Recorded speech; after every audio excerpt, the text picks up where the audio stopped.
right. There we go. We are recording. So, Patty, thank you for being here again. We're so excited. I have heard through so many people that they absolutely love your workshops. So, if you have some other ideas, we would love to see them. Thank you, as always, for doing these. So yeah, everybody has their materials with them. And if you are watching this and you don't have materials, Patty said that there is a list that we can get to you of what you need. And if you need help, we can acquire those for you. So Patty, take it away. Okay, so I think I know almost everybody. Todd, I'm not familiar. Are you in Poultney? You're a kindergarten teacher in Poultney? I am in Poultney. I am a first-year special educator at the high school. Oh, awesome. Last year I was a para at the elementary school. Okay. Todd, awesome. I am so sorry. I didn't recognize you with your mask off. That's okay. From here up. One of my students, I went to his football game yesterday, and I said, "Nice job" to him. Keep working hard. And he looked at me and was like, "Who are you?"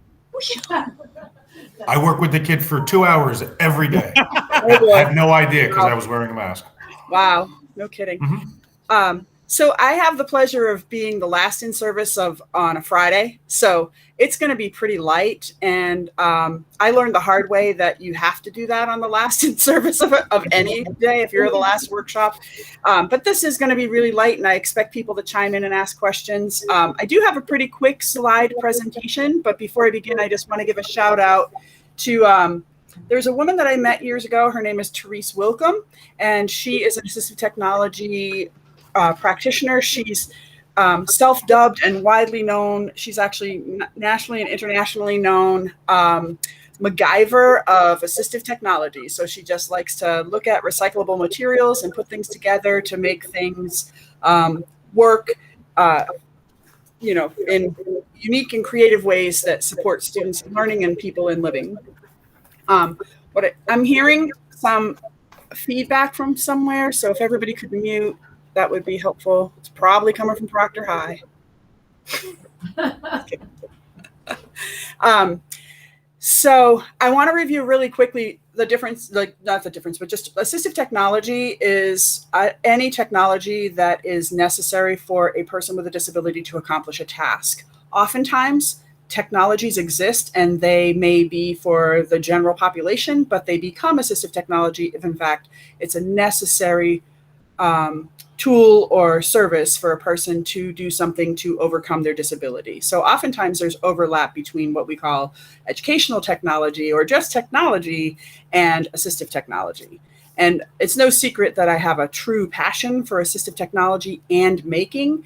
And I like to use the phrase as an occupational therapist, like we are the OG makers, like we are the original gangsta makers, because we've always that's what we do. We look at problems and try to come up with solutions right on the fly. And so I'm very much in my element when I'm talking about making adaptations for students and learning and situations. So, and it is, and I say this openly almost at every meeting, it is absolutely my professional goal and dream to develop a strong assistive technology platform for which our users in the DRCSU will have access to these types of tools and services over time. And we're building it slowly, but I'm very much interested in building capacity, which is why I'm coming to you today with Coroclast, which is a plastic cardboard that is an extremely versatile tool that you can make lots of different devices and tools with. So I'm going to show a quick slideshow. Actually, I'm going to do one thing differently first for a second. I'm just going to show. So Coroclast comes from, it's the kind of cardboard that you see political signs. These political signs were donated, so make no judgments on me about, whatever you might have gotten, a Bernie sign or a Trump sign or a Biden sign, whatever the latest election was. I have people I don't even know. This one came to me. This is half of a name from someone. But anyway, so this is corrugated cardboard, and it's just that. It's cardboard, it's corrugated plastic, which is cardboard, but it's made out of plastic. So there's a special tool that you can get for $5 that is worth its weight in gold called a Coro cutter or a Coro claw. And so this is just 2 blades on here. So I'm going to show just in one piece of corrugated cardboard. If I can find a smaller one, I'm going to get it. Okay. So in one piece of corrugated cardboard, I can easily cut this on a mat with a box cutter, razor knife. But this Coro cutter, Coro claw, does one of 2 things. If I want to, I can put the claw, I've got to make sure my camera is getting this, both in, and it cuts the piece completely off with a little muscle, right? So it's a nice straight cut down the flute.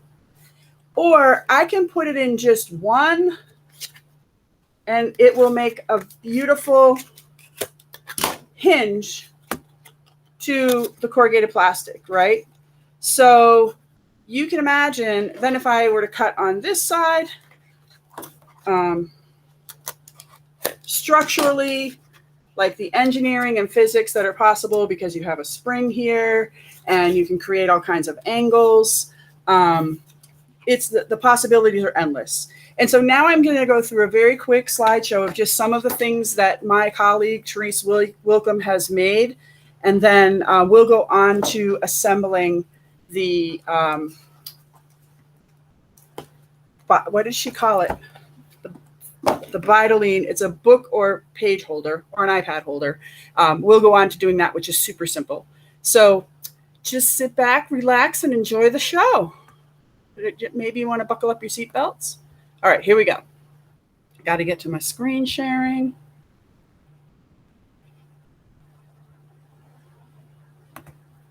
Take a minute. A window. AT make and take. If anybody can just give me a shout out that you're seeing my screen, that would really be appreciated. Not yet. And you are not. So hold on a second. Nope. Share. Patty Sloan says hurry up. I did not. I will. Okay. I'm going to try that again. I don't know why it didn't go through, but share a tab. Aha. I did a window and I was supposed to do a tab. So here it comes. And on this tab, I'm going to go to present. And I'm way on the wrong page, so I'm going to have to back it up. Sorry about this. Okay, so this is my assistive technology make and take. I can't see everybody's faces because I'm presenting my screen, so hopefully you're all happy and smiling. This is the colleague that I mentioned. Her name is Therese Wilcom. A little funny side story is that I looked up to her, super impressed by everything she's ever done, and she was sort of I was a little bit starstruck when I met her, and it's really kind of interesting because now we're really pretty good friends, which is kind of cool because I nerd out in that kind of a way. But anyway, that's just my fun bit of this. She is the MacGyver of assistive technology. She's written 3 books. This one's called Make Stuff and Love People, but we like to mix those words up and come up with all kinds of silly titles. Make people and stuff love. These are some of her other books. She is the one who pretty much came up with the idea initially of recycling election signs. You can also purchase corrugated sheets. It's a little bit pricey, and you're doing a better job for the ecology and the earth if we recycle these signs instead of ending them up in a landfill. And the first one that Therese made was called the iLean. It was kind of a funny term because she was, it's just an iPad and it was leaning on it, so she called it the iLean. And then every one she's made since then is a little bit of a spin-off on that. So if she made one that was from an Obama sign, she called it an Obama lean. She had a Trump-a-lean. She had a Biden-lean. The one we're making today, I think, actually is called a Biden-lean because she had a bunch of Biden signs from New Hampshire. But anyway, here's a larger one that is a book lean. This is, we're going to make this today. Ours is going to be a little bit smaller than this. This one's a pocket lean, so you can put an iPad on that or a an iPhone, also a smaller book or anything you needed to support upright. You can turn it on its side and use it as a photo stand. So if we're looking at QR codes, a document holder. This is covering it with sticky back craft foam, and it actually gives it quite a professional look. If you spend 99 cents on a piece of sticky back foam to cover this after we're done, you'll be really impressed, and people will be really impressed with how professional it actually looks. Card holder for anybody who might not be able to manage all their cards at the table. That piece of plastic at the bottom of the cards is a material called corner guard. You can get that at home improvement stores or hardware stores, and it goes onto the corner or into the corner, depending on whether you buy outside or inside corner, to protect wallpaper and corner paint of rooms. But you can actually really snip it quite easily with hedge trimming shears, just clippers, and use it easily in all kinds of.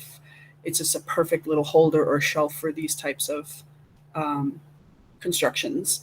And how you attach this is usually by like a foam mounting tape, and like 3M makes a very simple indoor mounting tape that you can use for these sorts of things. This is actually a copy stand. So if you had to scan, you had a PDF scanner on your phone, you would set it up in a piece, put a piece like that piece of acrylic going across the top isn't necessary. You could make a bridge some other way, but set it up so that your phone goes there every time, and then just hit the volume button to take the picture, or however your alternative to take the picture is. And actually that one, if you put it face up, you could just have the camera button on top too. So that's very handy if you have to scan in several documents at once, or in one sitting. This is a pair of recessed scissors, and so for a child who had difficulty with bilateral hand use, or it doesn't have to be a child, any person who did, or say sometimes if you have a person who has a congenital amputation, only has one arm, this would be a way to allow them to do some cutting on their own, somewhat independently. Also for kids who don't have good fine motor skills, they can have the paper stabilized and just move it around. And this is a product that, if you were to buy this commercially, would be, upwards of, $70 or $80. And here you can buy these scissors for $11 and put it into the corrugated plastic and have a as good, if not better, version of that tool. This is a trackboard, and it reminds me of, and I'll be dating myself when I share this, but back in the day when you'd have a baby in a crib, and on the vertical surface they would have a busy board with just things of interest. And so this is a modern day homemade version of that. And this would be for a child who, needs to do some reaching or looking, or you want somebody to be able to play, but you want to put something on a vertical surface that's accessible to them. So I'm going to be constructing one of these this weekend for a student on my caseload. So I'm excited about that.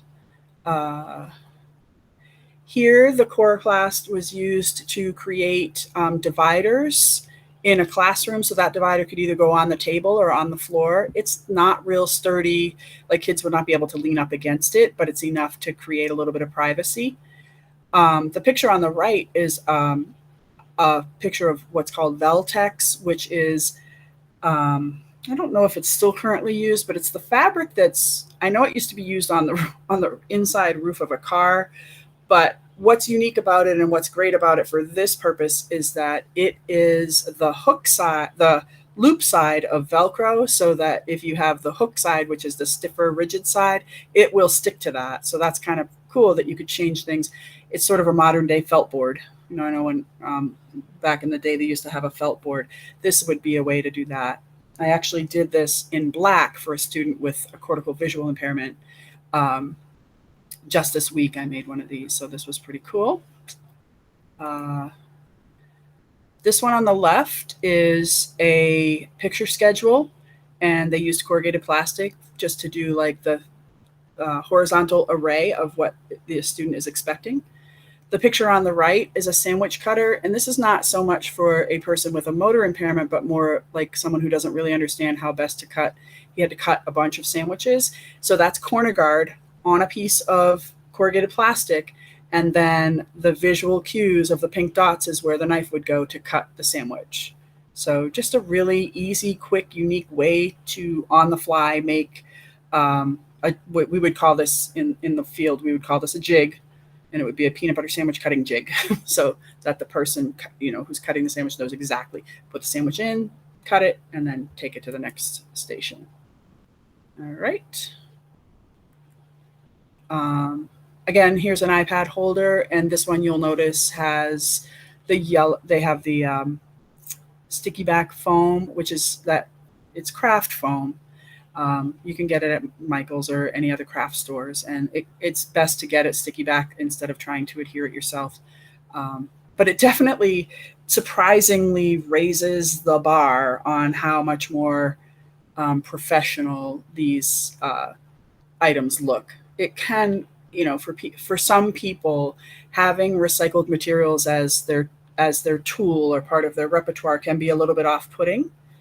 And a little sidebar is that assistive technology and technologies and tools in general, a huge amount of them become abandoned. They call it device abandonment, is a very common problem in the world of assistive tech. And there's a lot of wasted dollars, often wasted public tax dollars. That's not, understandably not looked upon too fondly. So it's important that the user likes how the device looks. And so oftentimes when I'm working, especially with younger kids, if I'm making something for them and I know that they dig dinosaurs, I'm going to put a dinosaur sticker on it. This boy probably loved yellow, considering he's in a yellow shirt and he has a yellow iPad holder. I'm guessing yellow or gold was his thing. So they did that for him. That's my sidebar on that. So we're going to make the iPad and book holder, which Therese had called the Bitaline, but we can call it whatever we want. What you'll need is a pair of scissors. I did put this particular pair of scissors in here because these are super awesome in the world of OT, and SLPs covet them because they are, they're just Fiskar scissors, but they're non-stick, like Teflon. So when you're cutting Velcro and other adhesives, they don't get all gummed up. So it's pretty cool. So I'm going to stop sharing now. So let me just see what's left in here. I do have a video. Actually, this is the end of the slide. So super big, huge thank you and big love to Therese Wilcom for just all of the contributions she's made to the world of assistive technology. Something that I didn't share about her, but I'm comfortable sharing because she shares it widely, is that she herself is a person with a pretty significant disability, Tourette's syndrome, and a learning disability. And she's a PhD with lots of brilliant ideas and has written 3 books and is on staff no longer at UNH. She has retired, but she's the director of assistive tech in New Hampshire, which is just proof that people with disabilities have so much to offer if only the accommodations are made, if only the accommodations are there for them. So that's what brings her to the field, is her passion for this, because without assistive tech, she would not have been as far. She would not have gotten as far as she is. All right, so I'm gonna stop sharing my screen here. All right, and so we're back. Oh, I forgot. I meant to say hi to my favorite teacher.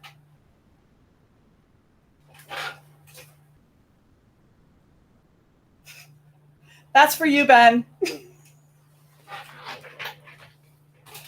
Can you see that?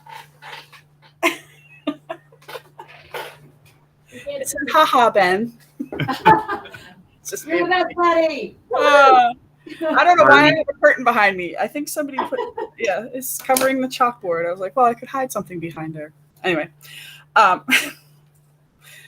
you're all my favorites. It's just being silly. Okay, so here is the kit. These were assembled by OT students at UNH under the direction of Therese.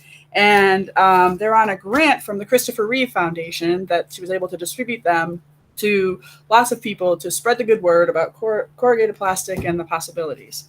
So to get started, you do need a pair of scissors, and you need to start with the side of the board that has the Velcro on it. There should be a strip sticking to the board and a strip of Velcro.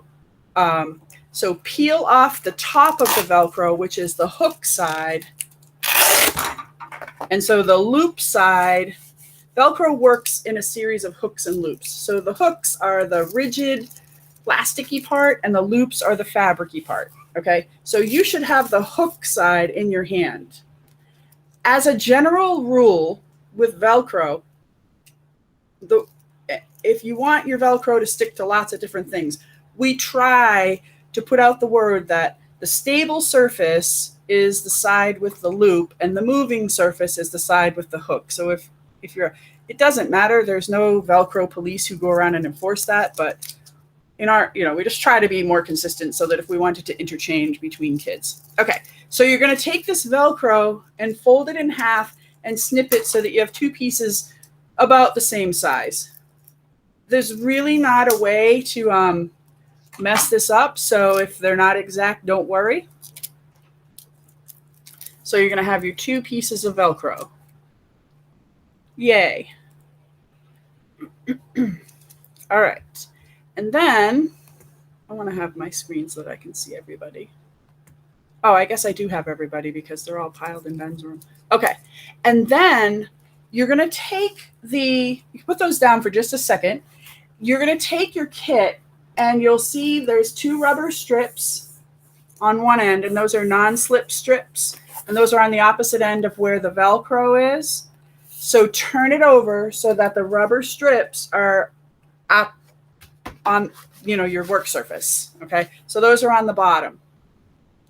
And I don't know if you'll be able to see, but I'm going to turn this a little bit. So I've got my rubber strips are here. I'm going to put the Velcro here and here. Okay, I'm going to put this sticky Velcro here. So they're going to be perpendicular on the edges to where the non-slip strips are. Any questions, feel free to ask. Patty, in between. So should we put them in between the non-slip strips? No. Flip it over. No, I know, but should we position them so that they're in between where they would be on the other side? I'll show you where mine are. I'm Okay. just going to put them along the edges. So you did them right at the top? Yep. Okay, perfect. And then I'm going to do one on the other side. Got it. Okay.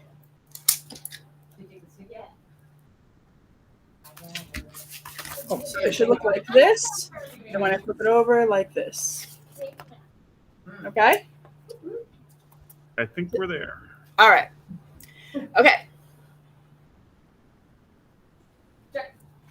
Everybody good? The next step is there's a piece of white mounting tape on that same surface where you just put the Velcro. So peel that tape off so that the second sticky side is exposed. And don't fold it yet. Sometimes getting a grip of that mounting tape can be kind of a pain in the neck. Not for Sarah. Sarah Marcus. All right. Okay. So here's a good example of we have a fold, right? And we have a hinge, like we have an open side. So what we want to do is we want the sticky to go with the fold, which is much more naturally. You're not going to go against the hinge. You're going to go with the fold. So if you just bring this over like this and squeeze it, it will then be. Okay, I got it. Yep. See how that works? Yep. No. Now already, if you fold it over, you can see where your Velcro is going to hit, right? To become this. But we're not done yet. But you'll see if you got it right. How simple that is, right? Now, this is super simple because someone set this up and put all this tape on for you. Some students diligently worked for probably extra credit to do that. And but in the book, and you can borrow it from me anytime, Therese has put QR codes, and she also has quick video links, but QR codes to video links to how to make things, and more directions on where to put the tape and how to do the folds and whatever. Okay. So now the next step that we're going to do is we're going to go to the other end, and you'll see another piece of mounting tape, right? Before you peel it, don't peel it yet. You want to cut that piece. Oh, wait a minute. Nope. Sorry. The piece that's exposed. Am I right on that? Wait a minute. No, I'm wrong. You want to peel the tape that is, wait a minute. Sorry, give me 1 minute. Okay, yeah. You want to peel the tape that is on this side, okay? The same side as our hook side of Velcro, okay? So you're gonna peel that Wait, what? and fold it over. Sorry about my confusion there. Okay. Okay, now I really am.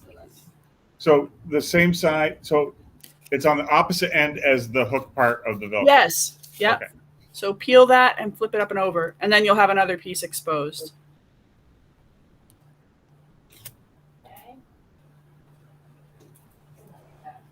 Everybody with me?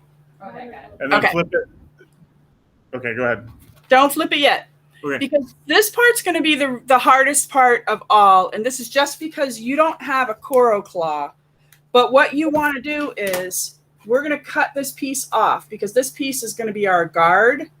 So I'm going to use scissors just so that I can feel your pain with you all. But that piece that we just folded over, we're going to take scissors, and it's kind of hard to do with just scissors. If you happen to have a box cutter, you could do it that way too. But you're going to cut that double layer off. So we do fold it over and let it. I'll show you in a second. Sorry.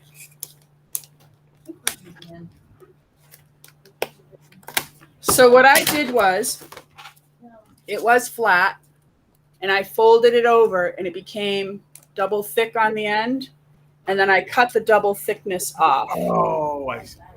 Okay. Yep, I So got now it. I just have a piece that's double thick. I got it. Okay. Picking up what you're putting down. So that's the hardest part because you don't have a Coroclast. With a Coroclast, I could have gone zip. With scissors, it really was a nuisance. A box cutter would also be easier because you can just kind of, you'd be amazed at how easily this stuff slices with a box cutter along the flutes. When we cut this, can you just show me how thick it should be when I cut that piece off? Yes. Just at where the natural fold was. So mine is, looks like mine is 4 flutes. Not spatial, just this. Yep, got it. Thank you. Yep. Patty, can you turn that over so I can see? Oh! Okay. Okay. So what I have is 2 pieces of corrugated plastic that are 4 flutes wide by the width of my book holder. And it's just double layers. So it's a sandwich of corrugated plastic, mounting tape, Yeah. corrugated plastic, mounting tape. Right. Okay. Okay. And so when everybody's there, let me know. Sloan's getting about a 1.5 on this right now. Exacto knives work significantly better than scissors. Trust me, Yeah, because did you do it? have them. Oh, you had it, Sarah. Of course you do. Way easier, right? Don't cut yourself. So mine's 3 flutes wide. See? That's good. 3 flutes is great. And then this is the guard. Ta-da! Don't skip ahead. Ta-da! Patty, Sarah Marcus is Sarah. She's skipping ahead. Well, she's an overachiever. Sloan can't cut. You can do it. I'll be your cheerleader. Thank you. So now you can see, right, how this goes together. And then the last step will be to mount this piece to the front. So this is where your book is going to go, right? But it'll just slide off because there's no lip to hold it. So this is going to be the lip that now holds it in place. Okay? Yay! Lloyd has his. Woohoo! All right, so I'll put mine on. I can get this. Okay, I cut it and I'm celebrating. Sloan's Okay. finally on step 2. She's upset? No, she's on step 2. Oh, well, she can watch the video later. Maybe Andy can help her figure it out. Isn't that great? Here's my little book. Oh, I love it. Yeah. This is great. And it's lightweight. And here's the greatest thing. So this is actually, you can travel easily with this, but wait, act now. No. You undo it and fold it over, and it's very portable, Oh, yeah. right? Yeah. And one think way you can put like a binder clip on here to, just keep it that way. You could also put a binder clip on here to hold things in place. But that's your portable That's awesome. book holder. And you can change how, like if you really wanted things to be up tall, you could add more Velcro or put your Velcro a little bit closer. But you get a little bit of change to the science teacher word, to the angle, like how tall it is or how high up vertically it would go. So you can increase the viewing angle. Right?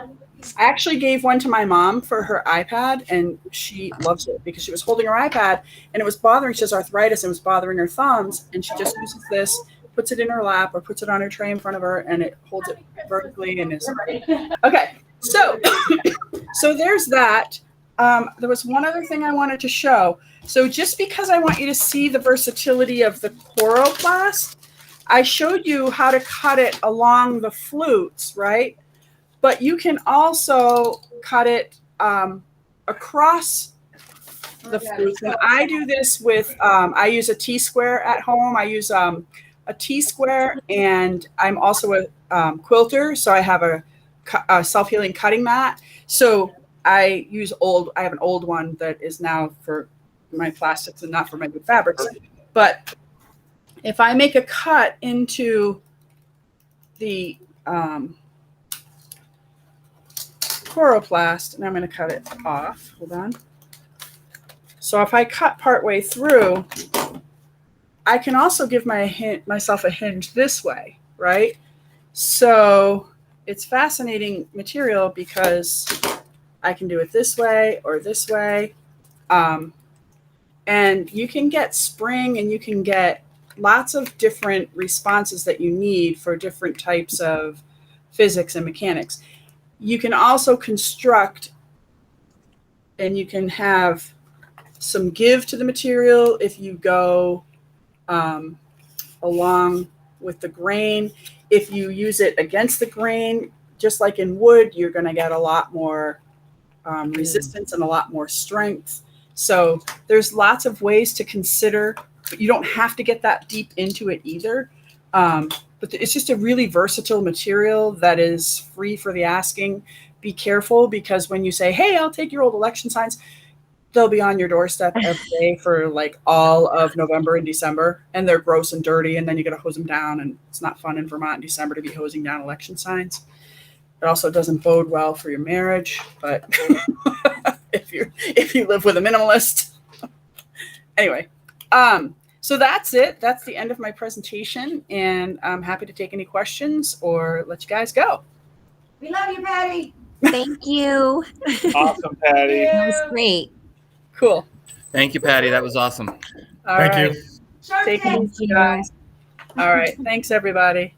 Hi, Patty. Bye, Patty. Bye.